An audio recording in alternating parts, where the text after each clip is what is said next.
News, सच जरूरी है। नमस्कार दर्शकों, मैं शिवा शेख और आप देख रहे हैं MNS न्यूज। ब्रेक के बाद एक बार फिर स्वागत है आपका देश प्रदेश की खबरों में। आइए एक नजर डालते हैं हेडलाइंस पर। राज कुशवाहा की मां का भावुक बयान। पीएम मोदी ने सांसदों से मिले, नेताओं से कब मिलेंगे, बोले जयराम रमेश। राजा रघुवंशी के पिता का आरोप, सोनम अकेली नहीं।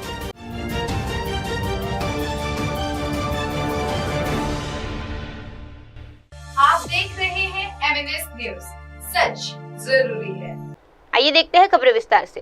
राज कुशवाहा की मां का भावुक बयान। मेरे बेटे ने पिता के बाद परिवार संभाला। राजा रघुवंशी हत्याकांड में अब आरोपी राज कुशवाहा की मां भी सामने आई है। उन्होंने भावुक होकर अपने बेटे की बेगुनाही की गुहार लगाई है। आरोपी की मां ने कहा, मेरा बेटा ऐसा नहीं है, वे ऐसा कभी नहीं कर सकता। वे बहुत छोटा है और अपने पिता के निधन के बाद अपनी 3 बहनों की देखभाल करता था। राज कुशवाहा के पारिवारिक हालात पर बात करते हुए उन्होंने बताया, मेरे पति का निधन 2020 में हो गया था। तब से राजा ने घर की सारी जिम्मेदारी उठा ली। वे गोविंद, जो कि सोनम रघुवंशी का भाई है, के साथ ऑफिस में काम करता था। उन्होंने बेटे पर लगे आरोपों को सिरे से खारिज करते हुए कहा, कृपया मेरे बेटे को बचा ले, मेरी यही एकमात्र विनती है। मुझे नहीं पता कि इसके पीछे कौन है और कौन नहीं। मुझे सोनम और राज के बीच किसी भी रिश्ते की कोई जानकारी नहीं है। अपने बेटे से मुलाकात की कोशिश में असमक्ष मां ने अंत में कहा कि मुझे मेरे बेटे राज के पास ले जाओ जहां वो गया है। इस बयान के बाद मामला और संवेदनशील हो गया है और अब सवाल ये है कि क्या जांच एजेंसियां हर दृष्टिकोण पर बराबर ध्यान दे रही है। उसको पुलिस शिलोंग ले गई है, मेघालय ले गई है, वहाँ पर जो पूछताछ करेगी या फिर जो भी तथ्य हैं उसकी जांच करेगी। तो आप क्या कहेंगे? मैं बस यही कहूँगी सर कि मेरा बेटा ऐसा नहीं है, वो कभी ऐसे काम नहीं कर सकता। वो बहुत छोटा है, बहुत अपने 3 बहनों की जिम्मेदारी उठाता है। जब से उसके पापा न रह गए, जब से वो कपड़ा मार्केट में काम करता था, रात में आता था तो खाना खाता था, फिर न्यूज़पेपर डालने जाता था, फिर सुबह कपड़ा मार्केट जाता था। तो एक हमारे पड़ोसी भैया सब रहते करते थे, तो उन्होंने बताया कि यहाँ पे काम कर लो। गोविंद भैया के यहाँ का नाम नहीं उनका लिए, पर बोलते कि यहाँ पे काम कर लो तो तुमको अच्छा रहेगा। तो वो यहाँ से जाके वहाँ काम करने का एक दिन गया तो बोलते, मम्मी अच्छा मैं काम कर लूँगा। बस वहाँ काम करने लगा, 2 साल काम करते उसको हुए। बाकी मेरा बच्चा कभी ऐसा नहीं करता। कभी आपको अगर ऐसा नहीं लग रहा कि मैं झूठ बोल रही, तो आप अड़ोसी पड़ोसियों से जाके भी पूछ लो कि मेरा राज कैसा था। वो कभी ऐसा काम नहीं कर सकता था। एक चीज ये भी आ रही है, जैसे हम भी देख रहे हैं आपका घर, आप बहुत कमजोर वर्ग से बिलोंग करें। कहा यह जा रहा है कि उसने 50,000 रुपए दिए, अपने दोस्तों को वहाँ भिजाया और ये सब करवाया। अब क्या इतने पैसे उसके पास रहते थे? कभी नहीं रहते थे भैया। मेरे को 10,000 महीने में, कहीं 10,000 दिया, कभी 12,000 देता था। इससे आगे मेरे को कभी नहीं देता था। इतना ही हो पाता था। चाहे उसके ऑफिस में जाके और पूछ लो, पता कर लो कि वो क्या बोलते हैं, वो 50,000 रुपए कहाँ से पाएगा।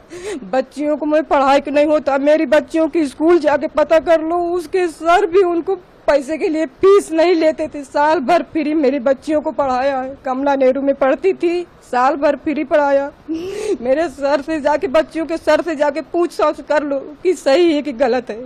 अब इससे आगे मैं क्या बोलूँ। आपके हस्बैंड की 2020 11 मई को ऐसा हुआ था। मतलब राज पे पूरा उसके बाद से मेरा राज सब संभाला है। हम एक टाइम खाते थे और एक टाइम नहीं खाते थे, तब भी हम अपने बच्चों के साथ ऐसा रहा। मेरा बच्चा कभी ऐसा नहीं करा। मैं हाथ जोड़ के प्रार्थना यही करती हूँ कि मेरे बच्चे को बचा लो, उसको कुछ नहीं होना चाहिए। नहीं हम मर जाएंगे, हमारा कोई आगे पीछे नहीं है।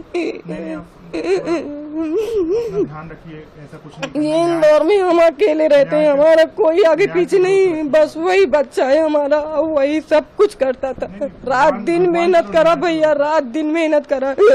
यहाँ भी गोविंद भैया के पापा 4 बजे फोन लगा देते थे कि बेटा राज गाड़ी भरवाना है, तो मेरा राज 4 बजे उठ के गाड़ी भरवाने जाया करता था। अब इसके आगे क्या मालूम है क्या हो गया, मेरे को पता नहीं है कि कैसे का। कब भी आज तक न वो सोनम की हमारे घर पे बात करता था। इतने बड़े छोटे कमरा में हमारा राजू ऊपर लेटे तो हम यही नीचे लेटे रहते थे। अगर कुछ बात होती तो हम भी तो कुछ सुनते जानते। अब इससे ज्यादा पढ़ी लिखी तो ज्यादा कुछ होने की मैं अब कुछ और जानती करती हूँ। मतलब इस छोटे कमरे में आप बस माँ, बेटी और बेटा यहीं रहते। कभी हाँ। फोन पे आपने कोई बात कभी हम कभी कुछ नहीं सुना कि कभी किसी से कोई बात करता था। गाँव गए हुए थे। अब हम कभी हमारे सामने कभी वो बात नहीं करता। अब उसका फोन आता था तो हम भी उठा लेते थे। उसके जहाँ काम करता था वहाँ की लड़कियों की भी फोन आता था कि राज सर उठ जाओ, आज जल्दी काम पे आना, नहीं गोविंद भैया चिल्लाएंगे। गोविंद भैया का भी फोन आता था, दुर्गेश भैया का भी फोन आता था, जो भी वहाँ काम करते थे सबका फोन आता था। अब भगवान जाने हम क्या बोले। सोनम से उसकी आपने नहीं सुना बात? हम कभी नहीं सुना। हाँ, नहीं हम कभी नहीं सुना। जब कभी वो फोन लगाती थी बस ये बोलती थी कि वो गाड़ी आ गई है, उसमें ये भरवाना है, वो भरवाना है और जल्दी आया करो, बस वो ऐसे बोलती थी जब कभी फोन लगाती थी। बताया जा रहा है कि और कभी उन दोनों का कुछ रिलेशन था, ये हमें कुछ नहीं मालूम। भगवान किसकी कसम का है, कौन दे बता। जो सत्य का जो मानते करते हो हमको वहाँ लेकर के चाहा दे, हम उनकी कसम खा के बोलेंगे कि हम कभी ऐसा नहीं सुना, हमारा बच्चा कभी ऐसा नहीं करा। आप क्या मांग करेंगी? मैं मांग करती हूँ कि मेरे बच्चे को वापस दे। नहीं मेरी छोटी बच्ची की जान चली जाएगी भैया, उसकी हालत देखो। मैं बस यही प्रार्थना करती हूँ कि मेरा बच्चा वापस आ जाए। हम इतने दिन हो गए एक निवाला नहीं खाया, पानी पी पी के जी रहे। मेरी बच्ची की हालत खराब हो गई, आप सब कोई देख लो। और जो भी सुनते हैं मैं उनकी भी हाथ पैर जोड़ती हूँ कि मेरे बच्चे को बचा लो। पानी प्रिय के दे बेटी है। आपका बेटा यहीं इंदौर में था, वो तो कहीं गया भी नहीं था? कहीं नहीं गया था भैया, वो तो घर पे ही था। हम गांव में थे, हम तो गांव में थे, पर सब बताते। मैं बोलती भैया हमारी नहीं मान तो आप ही चले जाओ, उनसे बातचीत करके आऊँ। गोविंद भैया खुद बताएं, उनके जो कहाँ काम करता था उनके वो भी बताएं कि मतलब ये रोज आता था। तो आप क्या लग रहा है, फंसाया जा रहा है क्या? फंसाया ही जा रहा है मेरे बच्चे को, और कुछ नहीं फंसाया। अब मैं ये तो नहीं जानती, अब हमें कहाँ मालूम कौन फंसा रहा, कौन क्या कर रहा। बस हम तो यही सुना कि जब वो न्यूज में देखा मोबाइल में तब हमको पता चला। नहीं हमें तो कुछ पता ही नहीं था। मैं तो सोच रही थी मेरा बच्चा अस्पताल गया, उसकी तबीयत खराब थी तो अस्पताल गया। मुझे ये भी नहीं पता था कि उसको क्या हुआ। आप जब पुलिस ने राज को पकड़ा है उससे पहले आपकी बात हुई थी? कुछ उससे कोई टेंशन में हो या कुछ भी नहीं था भैया। वो तो संडे को 6 बजे आया था, संडे के 6 बजे आया था। तो आया तो बोलते मम्मी मैं मंदिर जा रहा हूँ। तो मैंने बोला कि मंदिर जा रहा है कि, तो बोलते मैंने बोला फिर नहा ले बउआ, नहा के फिर मंदिर चले जाना। तो बोलते कि हाँ। सुहानी को बोलता सुहानी मेरे कपड़े निकाल दे। तो बेटी कपड़े निकालने लगी उसके और नहाने चले गया। नहा के आया तो मैंने बोला बेटा आम रस बनाया है, मैं पूड़ी बना देती हूँ, खा ले फिर जाना। तो बोलता मम्मी मेरे को बुखार है, सर्दी है, मैं कुछ खाऊंगा नहीं। मैंने बोला ठीक है। फिर वो चला गया, मेरा जी नहीं लग रहा था। तो मैंने बोला 7 बजे मैं फ़ोन लगाया, मैंने बउआ कहाँ मंदिर पहुँच गए हो? तो बोलता कि मैंने बोला अकेले गया कि और कोई साथ में गया है? तो बोलता नहीं मम्मी मैं अकेले नहीं गया, विनय भैया हैं, उसका बिक्की का भाई राज, तो विनय भैया हैं। तो मैंने बोला ठीक है, अगर ये साथ में रहते तो मेरे को टेंशन नहीं होती थी। फिर 11 बजे तो मैं 11 बजे फिर से फ़ोन लगाया। मैंने बउआ कहाँ पे हो? तो बोलता कि घर पे है मम्मी, मंदिर नहीं गए, देर हो गई थी तो इसलिए हम नहीं गए, बिक्की के घर पे है। बस भैया इतनी मेरी बात उससे हुई, इसके अलावा कुछ बात नहीं हुई। ये संडे के दिन संडे के दिन की बात है, संडे के दिन की। हाँ बस सुबह से मेरा राज घर नहीं आया। और आप थाने भी गई थी? आप? हाँ गई थी। बहुत प्रार्थना उनसे किया, बहुत दुआ करा कि एक झलक दिखला दो। बोलते नहीं मैंने भैया मैं दूर से देख लूंगी, मैं आपके पैर पड़ती मेरे को एक झलक दिखला दो। लेकिन नहीं दिखाया उनने, वापस कर दिया। मेघालय लेके गए हैं तो आपने कुछ सोचा है वहाँ पर जाओगे? हम नहीं जा सकते, हम कैसे जा पाएंगे? हमको कौन लेके जाएगा? हमारा कोई तो है नहीं इधर कि हमको कोई लेके जाए। कोर्ट में कैसे आप लड़ाई लड़ेंगे? कुछ सोचा है कि उसको न्याय कैसे दिलाएंगे? अब तो ये भगवान जाने, तो कुछ नहीं सोचे ना हमको कुछ आए। अब हमारे भगवान है जो भी करेंगे। हमारे पास पैसे भी नहीं है, अब वो चले गए तो हमको तो ये है कि हम किराया कैसे भरेंगे? ये किराए का घर है? ये किराए से रहते हैं। हाँ बच्चियों की फीस वगैरह? बच्चियों की फीस वही करता था, इसीलिए गांव नहीं गए भैया। नहीं मैं कभी कुछ होता ही नहीं, गांव चले जाते ना हम सब। उसकी भी तैयारी थी, बोलता मैं गांव में। मैंने बोला चले आप 10 दिन में आ जाएंगे। फिर हमारे मम्मी की सास की हमारी तबीयत खराब थी तो बोलते कि कुछ दिन रुकना पड़ेगा। तो राज बोल जाना चाह रहे थे आप लोग? हम गए थे यहाँ से 25 अप्रैल को। 25 अप्रैल को गए थे। फिर वहाँ पे हमें भतीजे की शादी थी 30 मई की, 30 अप्रैल की शादी थी। तो हमारा भतीजा यहीं आ गया था। तो बोलता है कि बुआ तुम चलो राज को रहने दो, राज जब पास में शादी आ जाएगी जब आ जाएगा।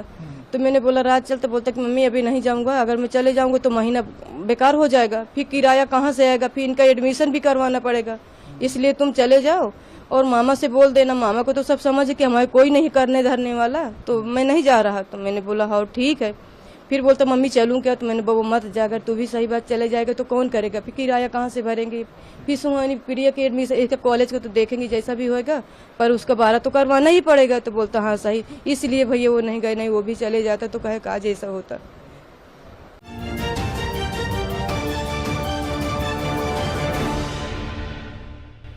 आप देख रहे हैं MNS न्यूज, सच जरूरी है। आइए बढ़ते हैं अगली खबर की ओर। पीएम मोदी ने सांसदों से मिले, नेताओं से कब मिलेंगे, बोले जयराम रमेश। प्रधानमंत्री नरेंद्र मोदी द्वारा 32 देशों की यात्राओं पर गए 7 सर्वदलीय प्रतिनिधि मंडलों के 50 सांसदों से मुलाकात पर कांग्रेस ने अब बड़ी राजनीतिक प्रतिक्रिया दी है। कांग्रेस सांसद जयराम रमेश ने कहा कि ये स्वाभिमानिक था कि प्रधानमंत्री ने इस सांसदों से मुलाकात की, हमें इसमें कोई आश्चर्य नहीं है, लेकिन असल सवाल अभी भी अनुत्तरित है। उन्होंने मीडिया के सामने 4 अहम सवाल खड़े किए और प्रधानमंत्री से जवाब मांगा। प्रधानमंत्री कब सर्वदलीय बैठक की अध्यक्षता करेंगे? क्या वे केवल सांसदों से नहीं बल्कि राजनीतिक दलों के नेता से मुलाकात करेंगे? क्या कारगिल युद्ध के बाद जैसी कोई प्रतिक्रिया इस बार भी अपनाई जाएगी, जिसमें भीतर और बाहर की सुरक्षा चुनौतियों पर चर्चा होगी? क्या CDA chief of defence staff की हालिया बयानों के बाद कोई आधिकारिक रिपोर्ट सामने आएगी? और सबसे अहम, नई उभरती हुई तकनीकें और अमेरिकी पूर्व राष्ट्रपति डोनाल्ड ट्रंप के बयानों से जो भू राजनीतिक चुनौतियां सामने आ रही है, उन पर भारत की राजनीति क्या होगी? जयराम रमेश का ये बयान ये संकेत देता है कि विपक्ष चलता है कि सिर्फ देश यात्राओं की उपलब्धियों से आगे बढ़कर सरकार राष्ट्रीय सुरक्षा और विदेश नीतियों पर ठोस संवाद स्थापित करे। Well, it was natural that the Prime Minister meet all the MPs who were members, who were 50 MPs who were members of these 7 delegations that went to 32 countries. It was natural that the Prime Minister meet them and exchange views with them. That was not a surprise as far as we were concerned. But we have only 4 simple questions. Now that he has met the MPs, the delegations went, they put forward India's point of view. We have 4 questions, simple questions which we have been asking, and we would like the Prime Minister to give the nation these answers. Question number 1, when is the Prime Minister going to chair an all-party meeting and meet the leaders? I underline the word leaders, not MPs, leaders of opposition parties, and take them into confidence on the internal and external security challenges that have emerged after the Pahalgam terror attack. We have had 2 all-party meetings. They have been marked by the Prime Minister's absence. He did not come for these meetings. So we would like, now that he has met the MPs, he should meet the leaders of the opposition political parties. Why create a divide between MPs and the leaders? After all, leaders are leaders. Our democracy does not depend on individuals, it depends on political parties. So when is he going to have an all-party meeting, chair an all-party meeting, and have similar type of interaction that he had with MPs, with leaders of political parties? Leaders, not MPs. Second, our question is, we have, after the Pahalgam attacks, after the Kargil attack, in fact, after the Kargil war, we had a Kargil review committee. It was set up on the 29th of July 2000. It was chaired by Dr. Jaishankar's father, K. Subramaniam, the strategic affairs guru. They prepared the report by December of 99, and that report was placed in the table of the House on the 23rd of February 2000. Will there be a similar exercise to, particularly in the light of the CDS's revelations in Singapore, what he has said, very important things that he has said in Singapore, not in India, but he said it in Singapore. Will there be a review? Will there be an analysis? What is the future of warfare? What is the nature of the Pakistan-China linkage? What are the new challenges that we are going to face? With the use of drones, with the use of artificial intelligence, with the use of new satellites, the whole nature of warfare has changed. So will there be a review? Will there be a report? Will there be an analysis? And will that be placed in the parliament so that MPs can be informed, political parties can be informed, the nation can be informed, and we can have a discussion on what additional capabilities that India needs to build. So that's our second question. Third question, India parties wanted a special parliament session. That special parliament session request was denied. Now monsoon session has been announced for the 21st of July. Will the Prime Minister allow a full day discussion, 2 full days, on internal and external security challenges, on China, on Pakistan, on the new emerging technologies which we have to contend with the challenges posed by President Trump's repeated claims? There are serious issues. We are not discussing military strategy. We are not competent to discuss military strategy. But foreign policy, economic policy challenges, diplomatic challenges, strategic challenges, internal security, external security. So will we have 2 days of discussion, 2 full days of discussion, in a constructive spirit to build a collective will? So this is our third question.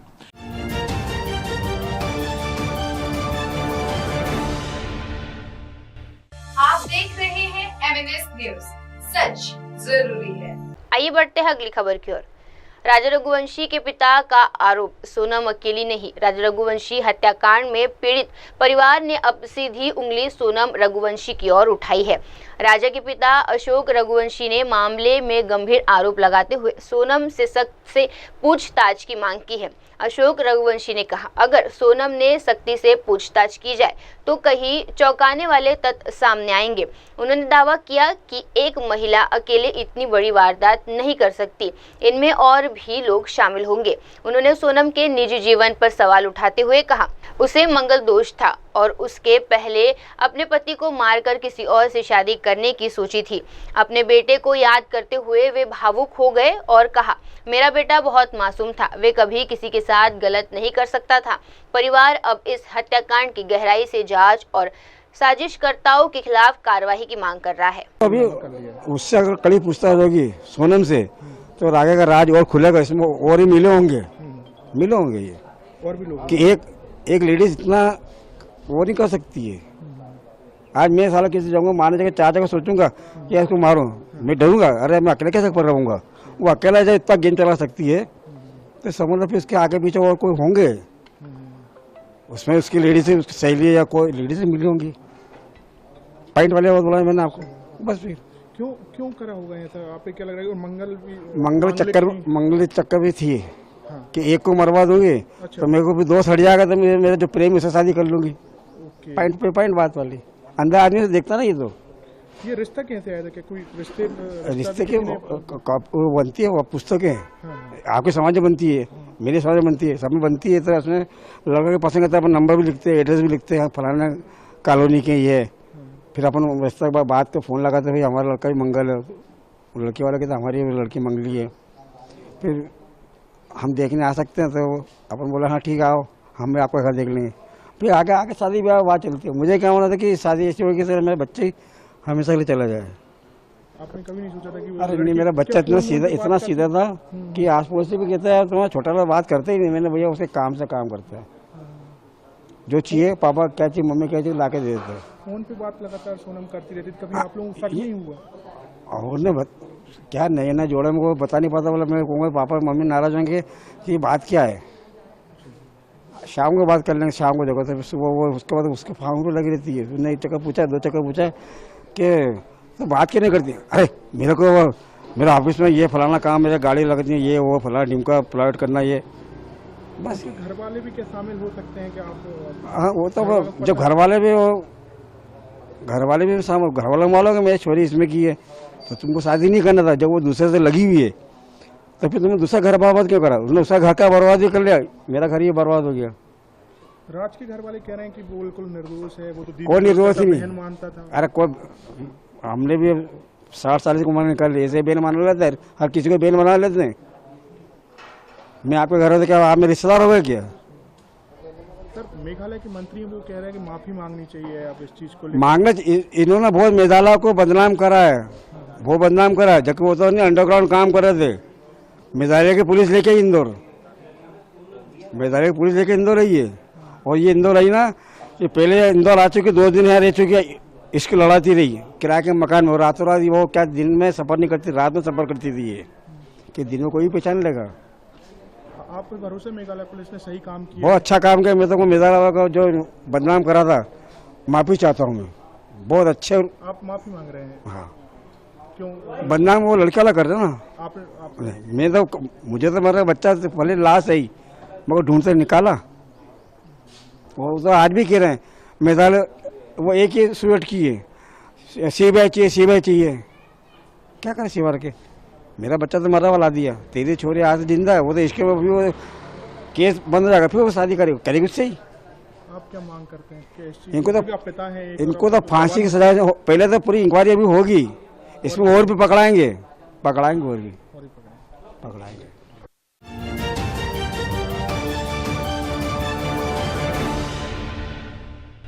आप देख रहे हैं MNS news, सच जरूरी है। आइए बढ़ते हैं अगली खबर की ओर। राजा रघुवंशी के भाई ने मांगी मेघालय से माफी। राजा रघुवंशी हत्याकांड में मृतक के परिवार का दर्द और आक्रोश अब खुलकर सामने आ रहा है। राजा के भाई विपुन रघुवंशी ने मीडिया से बात करते हुए एक तरफ जहां मेघालय की जनता से माफी मांगी, वहीं सीबीआई जांच की भी मांग उठाई। विपुन ने कहा, हम मेघालय के मुख्यमंत्री और वहां की पूरी जनता से इस घटना के लिए माफी मांगते हैं। जो कुछ हुआ उसे उन्हें भी असुविधा हुई। उन्होंने आगे कहा, इस मामले में और भी लोगों की गिरफ्तारी होगी। सोनम की मां से भी पूछताछ होनी चाहिए। वे शुरू से ही झूठ बोल रही है और कई बातें जानती है जो छुपा रही है। विपुल रघुवंशी ने मामले की गंभीरता से जटिलता को देखते हुए सीबीआई जांच की जागरूक बताई और हम चाहते हैं कि पूरे मामले की निष्पक्ष और गहराई से जांच हो। इसके लिए सीबीआई ही उपयुक्त एजेंसी है। अब ये मामला सिर्फ एक हत्या की जांच नहीं, बल्कि एक स्वाभिमान साजिश और उसके पीछे छिपी सामाजिक, पारिवारिक और मानसिक पहलुओं की परखताओं को खोलने की ओर बढ़ रहा है। क्या कहेंगे?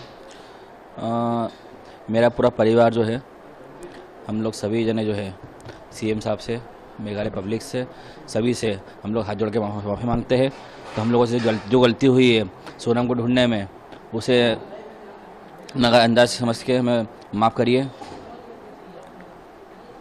अब आप क्या कहेंगे इस पूरे मामले में, क्योंकि मांगलिक होने की बात आ रही है कि शायद मांगलिक होने के चलते आपके भाई बोल रहे हैं, आपके पिताजी बोल रहे हैं मांगलिक होने के चलते उसकी हत्या कर दी गई।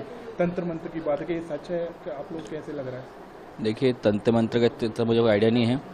हो सकता है उनके घर वालों की सोच इससे बैठी होगी पहले से, उन लोगों को ज़्यादा नॉलेज होगा, क्योंकि हम लोगों ने जब कोई पंडित जो पंडित था, पंडित जो नहीं का था, हमारा इसमें कुछ भी था नहीं। उनकी सारी जानकारी उनके मन में होगी, पहले से पता होगी इन लोगों को, तो हो सकता है उन्होंने कुछ करा होगा ऐसा। उन्होंने उल्टी फोटो घर के बाहर अपनी बेटी की टांगी थी, उनकी बेटी मिल गई, ऐसा उनके एक कोई जानने वाले ने। मैं वही कह रहा हूँ आपसे, मैं शुरू से पंडित उन्हीं के पास थे, सारे सब कुछ उन्हीं को पता था। तो उनके पंडित को ये तक पता होगा, तो सोनम को इस प्रकार से जैसे कि ढूंढना है तो किस प्रकार क्या करना पड़ा, जो विधि थी उन्हें सारी आजमाई उनकी तब से, और ये सब चीज़ें करना था उनको कभी, तो राजा के टाइम में ऐसा करना था, वो जब टाइम करी नहीं उन लोगों ने। और उनके पंडित ने ये तक पता होगा उनको, तो राजा कब मरेगा, कैसे मरेगा, क्योंकि सारी जानकारी उनको सब चीज़ पता होगी ना इस बारे में। तो कि हमको तो जाने था नहीं इस बारे में, ना हमने किसी पंडित को बुलाया था, ना पंडित को दिखाया हमने, तो जो करा था उन्होंने नहीं करा है। आपको क्या लगता है इस पूरे मामले में और भी लोग हो सकते हैं क्या? देखिए, इसमें आरोपी तो कुछ शायद और लिख लेंगे, और जहाँ तक मेरे को लगता है मम्मी से भी इसकी पूछताछ करना चाहिए, क्योंकि इसकी मम्मी को लगभग सब चीज़ पता है।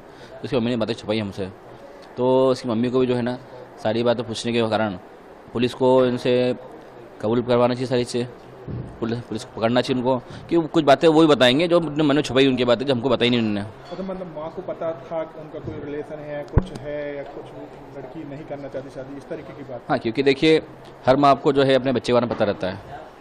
मेरे घर में मेरे को सब पता है, मैं कब जाता हूँ, क्या करता हूँ, किससे बात करता हूँ, किससे बात नहीं करता, हर चीज़ पता रहती है। तो उनकी मम्मी को सब चीज़ पता होगी। पहले उनकी मम्मी बोलती थी तो मेरी बच्ची जो संस्कारी है, बाद में शादी में बोलती है तो मेरी बच्ची सुनती किसी नहीं थी।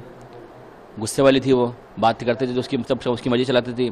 तो क्या ये सब चीज़ें उसकी माँ जो झूठ बोल रही है ना शुरू से एंड तक, वो अलग ही चल रही है। अब क्या मांग करेंगे आप पूरे मामले को लेकर? देखिए मैं तो चाहूँगा इसमें जांच अच्छी बेस्ट जांच हो उसके अंदर हो सके तो इसमें सीबीआई जांच भी करेंगे तो और जो खुलासे जो खुलने वाले हैं वो खुल जाएंगे इसके अंदर।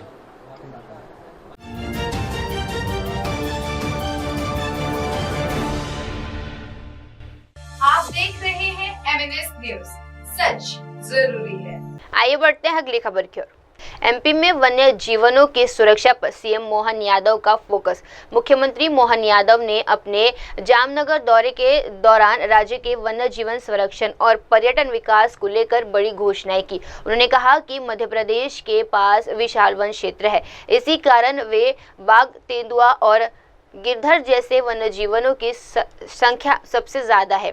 इस प्राकृतिक संपदा की सुरक्षा को प्राथमिकता देते हुए उन्होंने कहा, बढ़ती वन्य जीवन आबादी की सुरक्षा सुनिश्चित करना हमारी जिम्मेदारी है। इस दिशा में राज्य सरकार पालमपुर के बाद एक और नया वन्य जीवन पार्क विकसित किया जा रहा है। मुख्यमंत्री ने कहा, हम एक नया पार्क विकसित कर रहे हैं ताकि इन जानवरों को सुरक्षित और संतुलित प्राकृतिक आवास मिले। पर्यटन को बढ़ावा देने के नजरिए से उन्होंने ये भी जोड़ा कि पर्यटकों की बढ़ती संख्या को देखते हुए हमारे चिड़ियाघरों का भी विस्तार जरूरी है। उन्होंने बताया कि पिछले बजट में हमने 2 नए चिड़ियाघर के विकास की घोषणा की थी, जिन पर काम शुरू हो चुका है। मुझे हमारे वन्य जीव की दृष्टि से मध्य प्रदेश पूरे देश में जैसे फॉरेस्ट का एरिया हमारा बहुत ज्यादा है, उसी प्रकार से परमात्मा की दया से और हमारे सभी फॉरेस्ट डिपार्टमेंट और वन्य प्रेमियों के कारण से हमारे यहाँ मध्य प्रदेश में सभी प्रकार के वन्य जीव, जैसे टाइगर, देश में सबसे ज्यादा टाइगर अगर कहीं है तो मध्य प्रदेश में है। लेपर्ड, तेंदुए की संख्या भी पूरे देश में सबसे ज्यादा हमारे यहाँ है। गिद्ध, वल्चर, ये भी पूरे देश में सबसे ज्यादा हमारे अपने राज्य के अंदर ही है। मगर, घड़ियाल, अब तो हमारे यहाँ किंग कोबरा भी लेकर के आए हैं। ऐसे में सभी जीवों के बढ़ती संख्या को सुरक्षित रखने के लिए रेस्क्यू सेंटर की भी आवश्यकता पड़ रही है। जब चीता भी हमारे यहाँ आए हैं और दूसरे टाइगर अभयारण्य 2 हमने बनाए हैं। चीता के लिए भी पालनपुर कूनो के बाद अब गांधी सागर तरफ हमने उनको छोड़ करके एक नया पार्क डेवलप कर रहे हैं। तो उनमें हमारे अपने कई अधिकारियों को मैंने भेजा है कि हमारे यहाँ रेस्क्यू सेंटर संभाग स्तर पर स्थापित होना चाहिए।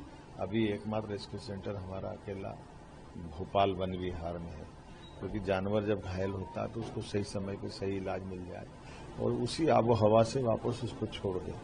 कई बार हमने महाकौशल से पकड़ के लाए और उसको रेस्क्यू करके भोपाल में रखते हैं तो उसको यहाँ के वातावरण आबो हवा में दिक्कत आती है। इसी प्रकार से हमारे यहाँ जब पर्यटकों की संख्या बढ़ रही है तो उस दृष्टि से हमारे यहाँ जू भी बढ़ना चाहिए।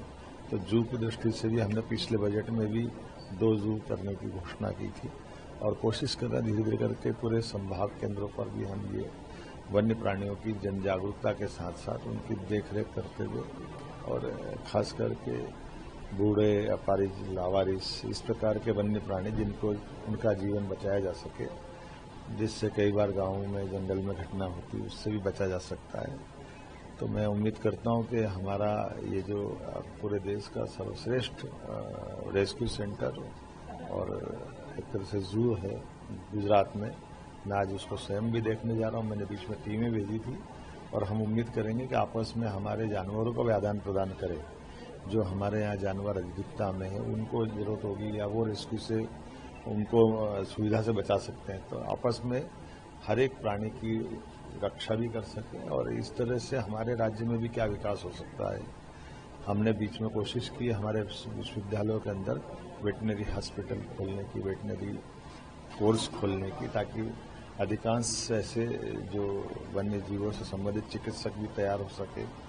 मैं उम्मीद करूंगा कि सरकार यशस्वी प्रधानमंत्री के नेतृत्व में सभी क्षेत्रों में जब काम कर रही है तो हमारे यहाँ वन्य संपदा और वन्य जीवों से जुड़े मसले पे काफी काम कर सकते हैं। उस दिशा में ये बड़ा अभियान हमारा जो चल रहा है, मैं उसमें गंभीरतापूर्वक और कुछ निर्णय करने वाला हूँ। इस दृष्टि से आज मेरा गुजरात दौरा है, जामनगर का वो स्थान है। हम तो आपके माध्यम से ये भी अपील करेंगे कि कभी बाकी को भी मौका मिले तो वन्य प्राणियों से अपनी निकटता बढ़ाइए और कभी कोई इस कारण से कोई वन्य प्राणी खतरे में दिखाई दे, किसी की जान पे संकट आ जाए तो नज़दीक के फॉरेस्ट ऑफिसर से या जिला प्रशासन से संपर्क करें। हम हर व्यक्ति की जिस प्रकार जान की चिंता करते हैं ऐसे वन्य जीवों के प्रति भी उतने ही गंभीर है। आइए हम सब मिलकर के इस इकोसिस्टम का चिंता करें। बहुत धन्यवाद।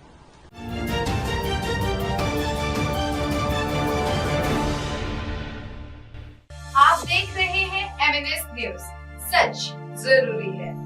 आइए बढ़ते हैं अगली खबर की ओर।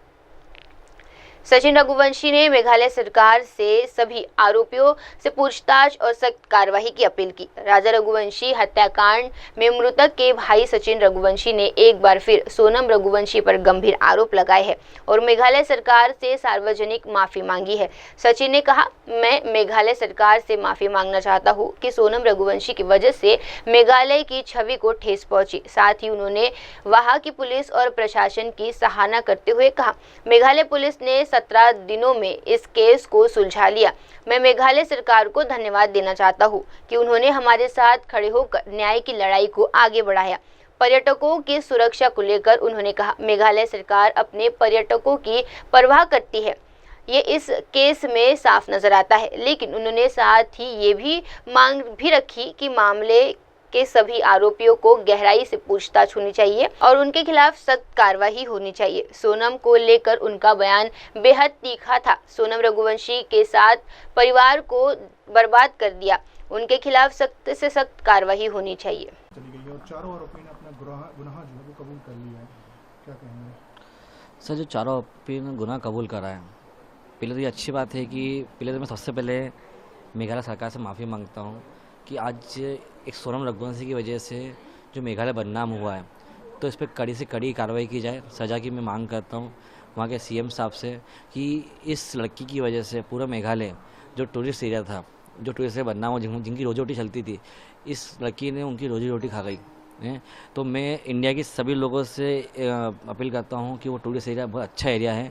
जिस तरह से वहाँ की सरकार ने 17 दिन के अंदर केस को सॉल्व कर दिया। इंदौर से 2300 किलोमीटर दूर है, इतनी दूर के केस को भी इन्हें सरकार ने जिस तरह से सॉल्व करा है, तो मैं वहाँ के सरकार का बहुत बहुत धन्यवाद देता हूँ कि जिस केस में उन्होंने दिल से मेहनत करी है। ये बहुत बड़ी बात है कि मिसिंग तो दुनिया में बहुत लोग होते हैं, लेकिन इस केस में जो सरकार ने साथ दिया है, तो मैं इंडिया के सभी लोगों से बोलता हूँ कि सबसे अच्छा टूरिज़्म एरिया है कि वहाँ की सरकार टूरिस्ट की बहुत कदर करती है और उनका बहुत मान सम्मान करती है। उनके लिए एक बंदा भी गायब हुआ है तो उसके लिए उन्होंने जी जान लगा दिया है, तो मैं बहुत बहुत धन्यवाद देता हूँ। दूसरी बात कि जो 4 लोग वहाँ अपराधी में पाए गए हैं, इसे थोड़ी सी और पूछताछ की जाए कि प्लानिंग कब से चल रही थी, कैसे हो रही थी, क्या हो रहा था। ये है सोनम रघुवंशी, इस पर कड़ी से कड़ी कार्रवाई की जाए, कड़ी से कड़ी कार्रवाई की। इसने आज 7 परिवार को बर्बाद कर दिया। पहला मेरा परिवार, दूसरा मेघालय जो टूरिस्ट के बल पे चलता था, वहाँ जो उनकी रोजी रोटी को इनने बर्बाद कर दिया। वहाँ के बच्चे जो चलते थे टूरिस्ट पे थे उनको खाया है। 4 लड़के जिनको इनने पैसे दे के लिया है मर्डर करवाने के लिए, एक खुद का परिवार, 7 परिवार को खा गई है औरत। इसको क्या नाम दिया जाए? ये पिशाचनी नाम बोलते, जैसे पिशाचनी क्या होती है जो सबको खा जाती है, ये वो औरत थी। इस पर कड़ी से कड़ी कार्रवाई की जाए। सर, जो राजा थे और जो सोनम थी दोनों मांगलिक थे, ये बात आ रही है कि मांगलिक तांत्रिक क्रियाएं वगैरह की देखो सब, हाँ, मांगलिक राजा भी था, लड़की मांगलिक थी। और जैसे बहुत से सुना था अपन एक हिंदू धर्म में जैसे बोलते ना, सुनने में ऐसा आता कि लड़का मर जाए दूसरी शादी उसकी सक्सेस होती है, तो इसी को प्लानिंग करी हो। तांत्रिक क्रिया की बात ऐसी आती है कि जब राजा रघुवंशी सोनम का मिसिंग हुए थे, तब इनके पापा ने फोटो उल्टी क्यों नहीं टांगी? ये टांगते आज राजा जिंदा होता। बेटी की फोटो टांगी तो बेटी जिंदा मिल भी गई है। तो ये सोचने पे चीज़ मजबूर कर रही है। वैसे कौन सा तांत्रिक था जिसने इतनी चीज़ों को खर्च से बोला और बच्चे मिल भी गए उनकी? जैसे उनके पापा हमारे घर पे आए थे जब राजा का अंतिम संस्कार हुआ था, उनके पापा से बोलते नहीं माना था, वो ऐसे बैठे रहे पूरे टाइम, उठे नहीं, ना मीडिया से बात कर पाए थे। जब बात उनकी बेटी पे आई तो मीडिया से लड़ के बात कर रहा है। ये उनमें इतनी ताकत किससे आ गई कि वो तो उनने सोचा होगा कि भाई को, बेटे को, मतलब जो बहू बनाया था ना बेटा राजा को, उसको मारने था इनको, इन सबकी प्लानिंग थी। तो सब पे कार्रवाई की जाए। सोलंग पुलिस से मेरी अपील है, MP पुलिस अपील है कि सबसे बारीकी से पूछा जाए, इनकी मम्मी से, पापा से भी। गोविंद से नहीं बोल सकता कि गोविंद का हमने जो नेचर देखा है वो अच्छा है लड़का, उसका नहीं कर सकता, लेकिन माँ को सब पता रहता है लाइफ में कि बेटी क्या करे, बेटी का अफेयर है या नहीं है, उसकी लड़की का चक्कर था, तो माँ के पास तो जरूर कहोगी कि मेरे को वहाँ शादी नहीं करना है। लेकिन माँ ने हवाला दे दिया उसको, इस हवाले का नाम तो इनका हो ही गया। अब इनके लिए हवाला छोटी मोटी बात नहीं है कि पापा को 2 अटैक आ गया, बेटा तो ऐसा करेगी तो पापा मार जाएंगे, ये हो जाएगा वो जाए। तो फिर लड़की ने खुद की प्लानिंग स्टार्ट कर दी। अच्छा, इस लड़की ने उसके सुख पाने के लिए 7 परिवार को बर्बाद कर दिया। तो ऐसी लड़की को तो कड़ी से कड़ी सजा दी जाए। मतलब आप लग रहा है तांत्रिक क्रियाएं एक तब हुई जब उनके घर पर उनकी बेटी की सिर्फ फोटो उल्टी लटकाई गई। ऐसे कौन तांत्रिक थे जिन्होंने ये बताया? मैं वही बोल रहा हूँ कि बेटी के लिए तंत्र मंत्र भी उनकी माँ जानती है, कौन जानता है? सर जानता हूँ, तभी तो आप देखो ना आज पूरा इंडिया ने देखा है कि उल्टी फोटो टांग के रखा है वो बोलते हम बेटी हमारी वापस आई गई। तो ये राजा के टाइम भी कर देता ना, तो मैं बेटा जिंदा होता भाई मेरा, उसको बेटे माना मैंने उसको बड़ा कराया तो वह जिंदा होता हमारा। आपको लग रहा है कि इस पूरे मामले में और भी लोग हो सकते हैं? सर ये सर देखो, ये 5 लोग नहीं है, ये कोई बड़ी गैंग है। जैसे कि नाम आया जीतन रघुवंशी कारोबार हवाले वाला आदमी है, तो हवाले वाला आदमी सब वो सातिर होते हैं। इनको पता है हवाले का पैसा इधर उधर कर सकते हैं, वो लोग वो सातिर होते हैं। उससे कड़ी से कड़ी पूछताछ की जाए। सर ये जो बात आप कह रहे हैं कि जो सोनम थी वो इंदौर भी कुछ दिन आई और फिर उसके बाद गाजीपुर। सर ये मैं नहीं कह रहा हूँ, मुझे तो सोलंग पुलिस कह रही थी और मेरे को मीडिया के थ्रू मेरे को मालूम पड़ा था, क्योंकि हमको तो मालूम पड़ता कुछ भी जो भी चीज़। संपर्क किया था क्या? सर हमें संपर्क करती तो उसको हम छोड़ते क्या? सबसे पहले हम उसको पेश करवाते। हमें तो पता ही नहीं था कुछ भी क्या है क्या नहीं, लेकिन जो चीज़ें हुई ना वो अचंभ पेचीदा चीज़ है कि उस लड़की में कितनी हिम्मत है कि वो इंदौर आके भी चली गई। इतनी बड़ा घटनाक्रम करना आसान नहीं होता है, तो आप लगता है कहीं से इन्होंने सीखा है, कुछ किया है, क्या है? हाँ, एक मूवी देखोगे अपना हमराज के अंदर सीन था कि उसकी शादी होती नहीं, उसकी बीवी उसको बोलती कि मेरा उपास है, मैंने मांग करी थी कि इस लड़की को मतलब मांग करी थी कि उसके बाद अपनी ज़िंदगी जी आगे की स्वागत बाद में बनाएंगे, और बाद में आकर उसको वहाँ जाकर मार देती है। आज वही हमारे साथ भी हुआ है। अच्छा, क्योंकि ऐसा कहा गया था कि राजा से कि जो भी राजा से नहीं कहा था, जैसे कि राजा का जो दोस्त थे उनने बताया गया कि राजा को उसने ऐसा बोला था कि मेरी मांग थी कि अपन दर्शन करेंगे, उसके बाद अपनी ज़िंदगी आगे की अच्छे से जिएंगे, कि अपन दोनों मंगल मंगली हैं। तो राजा भी उस चीज़ों में आ गया था। हमने देखा है कि पहले जब ये केस में कुछ निकल के नहीं आ रहा था तो तमाम लोग जो है मेघालय पुलिस पर सवाल कर रहे थे कि सही जांच नहीं हो रही है, सही इन्वेस्टिगेशन नहीं हो रही है। सर थोड़ा सा है ना, एक वहाँ के जो मंत्री हैं उन्होंने इतनी तक मांग कर दी कि माफ़ी मांगनी चाहिए। नहीं सर, मैं दिल से माफ़ी मांग रहा हूँ क्या, लेकिन हमें तो जैसे जो गुमराह करा था, जैसे पहले भी जो केस हुए थे हम लोगों की बातों में आ गए थे तो हमको भी लगा कि ऐसा होता है क्या। लेकिन आज मैं वहाँ के जो पर्यटन मंत्री हैं उनसे भी माफ़ी मांगता हूँ कि सोनम रघुवंशी पे कड़ी से कड़ी कार्रवाई की जाए। इसकी वजह से पूरा मेघालय बदनाम हुआ है। मैं आज भी अपील करता हूँ पूरे देशवासियों से, इंडियन से, कि आप वहाँ जाइए, आप वहाँ फ्री हैं, आपको घूमने की अच्छी जगह है और वहाँ की सरकार आपके साथ हमेशा खड़ी है।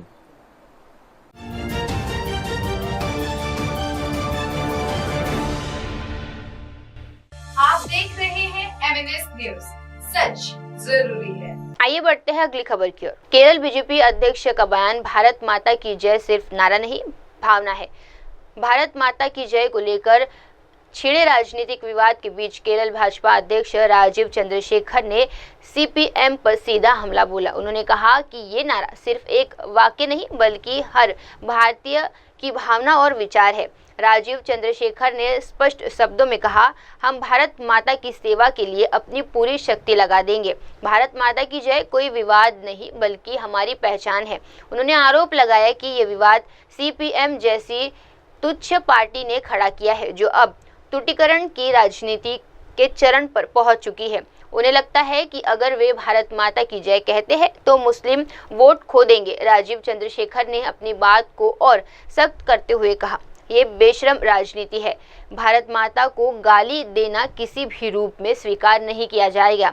CPM को लगता है कि उन्हें केवल जमानत-ए-इस्लामी और PDP से वोट मिलेंगे, इसलिए वे ऐसा कर रहे हैं। बीजेपी के इस आक्रामक रुख से ये साफ है कि पार्टी अब इस मुद्दे को राष्ट्रीय अस्मिता और राष्ट्रवाद से जोड़कर आगामी चुनाव राजनीति का हिस्सा बना रही है। He said this, you look, everybody today who's an Indian citizen who cares deeply about the motherland.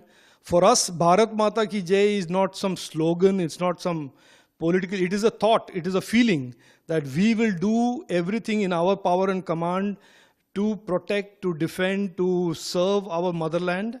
And the motherland is what you call in English, Bharat Mata is what you say in Hindi. and there should be no controversy about that. I don't think there's any controversy in any normal person's mind. An Indian army officer today, or Indian Jawan, or anybody in the armed forces or paramilitary forces, when they go to war, when they defend our country, defend our citizens, they say Bharat Mata ki jai. I say it. So what is the controversy? It is a manufactured controversy by a petty party, a party that is now reaching this level of pettiness, all for the sake of its appeasement politics. They think by saying Bharat Mata ki jai, they will lose Muslim votes. They think by not saying Bharat Mata ki jai or abusing Bharat Mata, they will get Muslim votes. I want to tell them that even Muslims in this country are patriots. By and large, to a large extent, you're seeing during Operation Sindoor also how so many Muslims came out and supported our armed forces. So these parties are making a mistake.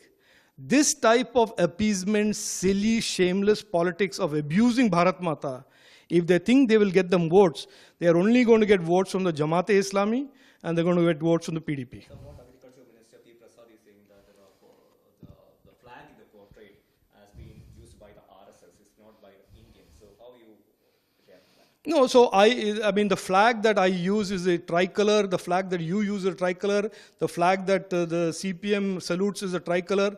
That means suddenly because I salute the flag, it becomes an RSS flag. This is a nonsensical argument, and if they are so afraid of the RSS, why are they running away from the RSS? If they are so confident about their ideology, their thoughts, their beliefs, their ideas for country, why don't they compete? Why are they running away? Why are they boycotting? This is the joke and the irony and the shamelessness.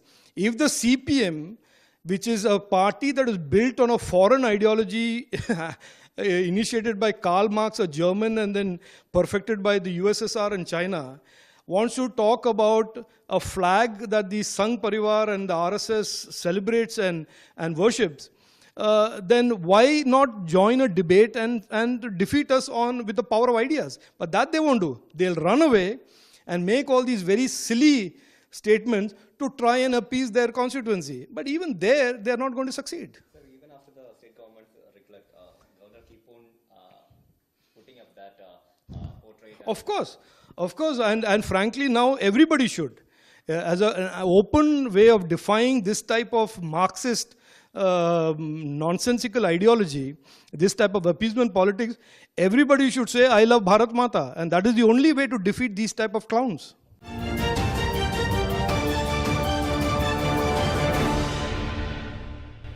आप देख रहे हैं MNS news, सच जरूरी है। आइए बढ़ते हैं अगली खबर की ओर। सांभार लेक में उमड़ा राजहंसों का झुंड, वन विभाग ने पक्षियों को सुरक्षा के लिए उठाए कदम। राजस्थान की प्रसिद्ध सांभार साल्ट लेक एक बार फिर बन गई है प्रवासी पक्षियों के लिए स्वागत का रंगीन मंच, जहां इन दिनों राजहंस का विशाल झुंड देखा जा रहा है। हर साल की तरह इस बार भी मध्य एशिया फ्लाईवे के जरिए हजारों किलोमीटर का सफर तय करके ये राजहंस यहां पहुंचे हैं। विशेषज्ञों के अनुसार सांभार लेक का वातावरण लवणीय जल और शांतिपूर्ण जैव विविधता इस प्रजाति को आकर्षित करती है। सांभार लेक भारत की सबसे बड़ी खारे पानी की झील राजहंसों सहित अन्य प्रवासी पक्षियों के लिए एक आदर्श विश्राम स्थल बन गई है। वन्य जीवन विशेषज्ञों का कहना है ये समय पक्षी प्रेमियों और फोटोग्राफी के लिए स्वर्ण का समान है। झील का किनारा गुलाबी पंखों से सजा हुआ लगता है। राज्य सरकार और वन विभाग भी इस समय सुरक्षा, निगरानी और पर्यावरण संरक्षण के लिए विशेष प्रबंध कर रहे हैं ताकि पक्षियों को कोई खतरा न हो।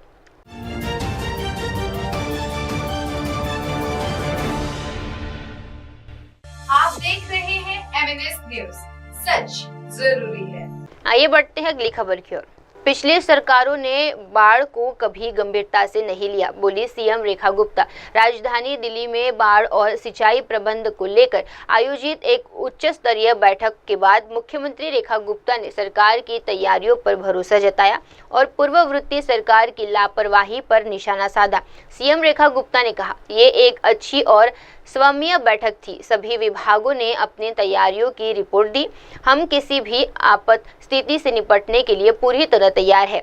उन्होंने जोर देते हुए कहा कि 2023 में दिल्ली को सबसे भीषण बाढ़ का सामना करना पड़ा था। उस दौरान बैराज के गेट तक नहीं खोले जा सके उन्होंने आरोप लगाया कि पिछली सरकार ने बाढ़ नियंत्रण को कभी गंभीरता से नहीं लिया। उनके कार्यकाल में बाढ़ नियंत्रण समिति की एक भी बैठक नहीं हुई। इस बार की तैयारी को देखते हुए सीएम ने बताया कि सभी बैराज और बड़े नलों पर काम किया जाएगा। समिति की बैठक की गई और बहुत ही अच्छी ये बैठक रही। अलग अलग विभागों के सभी अधिकारी इसमें शामिल हुए, सभी ने अपनी रिपोर्ट प्रस्तुत करी। क्या तैयारी है दिल्ली में किसी भी विपरीत परिस्थिति से जूझने के लिए।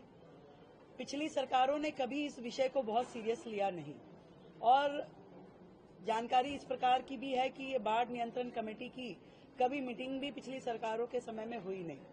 2023 में दिल्ली की सबसे बड़ी बाढ़ आई जिसमें स्थिति ऐसी थी कि बैराज के गेट तक भी खोल पाने की स्थिति नहीं थी।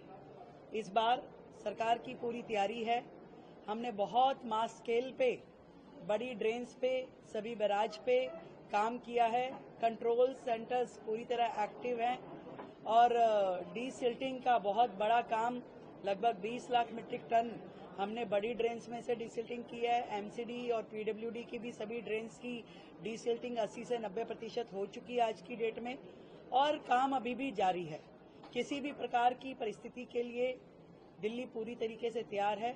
हम दिल्ली को एश्योर कर सकते हैं कि बाढ़ जैसी स्थिति दिल्ली को दोबारा नहीं देखनी पड़ेगी।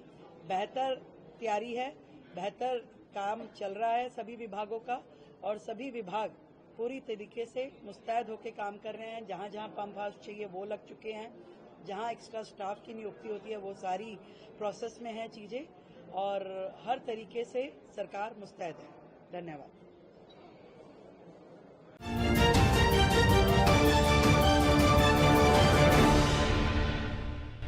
आप देख रहे हैं MNS न्यूज, सच जरूरी है। आइए बढ़ते हैं अगली खबर की ओर।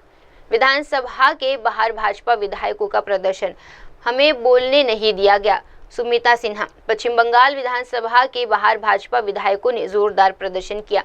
ये विरोध टीएमसी नेता अनुब्रह्म मंडल की महिलाओं के खिलाफ कथित अपमानजनक टिप्पणी को लेकर किया गया। भाजपा विधायक सुमिता सिन्हा का कहना है, हम अनुब्रह्म मंडल की गिरफ्तारी की मांग कर रहे हैं। उन्होंने महिलाओं के खिलाफ आपत्तिजनक और अपमानजनक टिप्पणी की है। उन्होंने आगे आरोप लगाया कि इस गंभीर मुद्दे पर विधानसभा के भीतर आवाज उठाना चाहते हैं, लेकिन हमें बोलने की अनुमति नहीं दी गई है। ये लोकतंत्र का अपमान है। सुमिता सिन्हा ने ये भी स्पष्ट किया कि इस मामले को सीधे मुख्यमंत्री ममता बनर्जी के सामने उठाएगी। हम मुख्यमंत्री को भी इसकी जानकारी देंगे। ये सिर्फ राजनीतिक नहीं बल्कि महिला सम्मान का सवाल है। टीएमसी की तरफ से अब तक इस पर कोई आधिकारिक प्रक्रिया सामने नहीं आई है, लेकिन माना जा रहा है कि आने वाले दिनों में ये विवाद और गहराने वाला है।